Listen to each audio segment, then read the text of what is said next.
महाराज म्हणले या मना एवढा वेग जगात कशालाच नाही. वायू रिव सुदुष्करम, वाऱ्याला सुद्धा वेग नाही बरं का मना एवढा. वाऱ्याच्या कितीतरी पट वेग मनाला जास्त आहे. तुम्ही बघा एक क्षण मन शांत बसत नाही. त्या मॅटवर बसलं तर त्याचे दोरे तरी काढल. आता हे शेतात कार्यक्रम आहे त्या मॅट मधून दगड तरी वर आणल.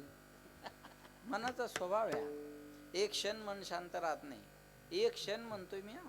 तुम्ही म्हणसाल मग झोपेत मन काय करतं? सोपान महाराज, मन एक क्षण शांत राहत नाही. खरं सांग, गेलंच का नाही मोबाईल हात लावाय तुमचं मन? नाही ते काही असो, पण मी मनाबद्दल बोलतो. मनावर घेऊ नका, मी आपल्या मनावरच चालू आहे. बरोबर आहे ना? मनावरच चालू आहे महाराज. मनाचा स्वभाव आहे. एक क्षण मन शांत राहू शकत नाही. तुम्ही म्हणसाल मग झोपेत मन काय करतं?